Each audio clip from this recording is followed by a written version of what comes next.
ये helping behaviour होंगे, यानी कि सहायक व्यवहार होंगे इफेक्टिव टीचिंग के, है ना। तो अब ये हेल्पिंग व्यवहार क्या करेंगे, नाम ही है कि ये की बिहेवियर में हेल्प करेंगे, सहायता करेंगे। जैसे अब एक पहला है, देखिए, using student ideas and contribution. Using students idea help in driving the learning process and keeping the student engaged. अब देखिए, आप अगर स्टूडेंट के आइडिया और उनके कंट्रीब्यूशन को, यानी कि छात्र के विचारों और योगदान का अगर उपयोग करोगे, तो उससे क्या होगा, जो छात्र होंगे वो सोचेंगे हमारी बात भी सुनी जा रही है, और वो प्रॉपरली इंगेज रहेंगे, तो स्टूडेंट का इंगेजमेंट में हेल्प कर रहे हैं। स्टूडेंट का एंगेजमेंट एक की बिहेवियर था, और ये की बिहेवियर में क्या कर रहा है, ये स्टूडेंट का आइडिया है और कंट्रीब्यूशन को हम शामिल कर रहे हैं, तो हेल्प कर रहा है ये। तो ये कैसा बिहेवियर हो गया, एक हेल्पिंग बिहेवियर हो गया, using student idea and contribution. समझ गए।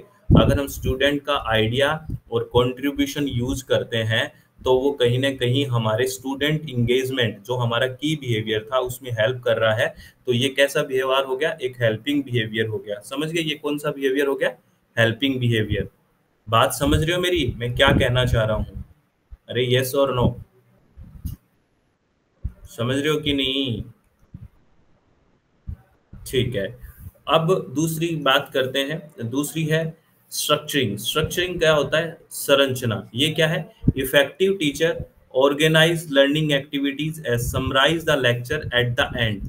जो भी इफेक्टिव टीचर होगा, वो बेसिकली एक ऑर्गेनाइज लर्निंग एक्टिविटी करेगा, और बाद में लेक्चर में को समराइज करेगा एंड में। जैसे मैं अभी आपको पढ़ा दिया, लास्ट के 5 मिनट एक समराइज कर दिया कि हमने ये पढ़ा, ये पढ़ा, ये पढ़ा। तो कहीं ना कहीं ये चीज आपको लेसन क्लियरिटी वगैरह में हेल्प करेगा। तो ये हेल्प कर रहा है। तो स्ट्रक्चरिंग क्या है, एक तरह से एक लर्निंग एक्टिविटी एंड समराइज करना लेक्चर को एंड में, ये एक स्ट्रक्चरिंग। तो ये कहीं ना कहीं हेल्प करेगा इफेक्टिव में। तो एक स्ट्रक्चरिंग या संरचना भी एक हेल्पिंग बिहेवियर हो गया। अब एक क्वेश्चनिंग है।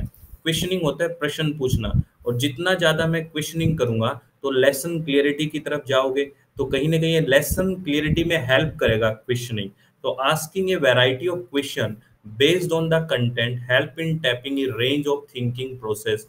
तो विषय वस्तु के आधार पर विभिन्न प्रकार के प्रश्न पूछने से विभिन्न प्रकार की चिंतन प्रक्रियाओं का दोहन करने में सहायता मिलती है। तो क्वेश्चनिंग जितना होगी, उतना ही आपका लेसन क्लियरिटी में बेसिकली हेल्प होगी। तो स्ट्रक्चरिंग हो गया, क्वेश्चनिंग हो गया, using student ideas and contribution हो गया। ये कौन से बिहेव हो गए, ये हेल्पिंग बिहेव हो गए।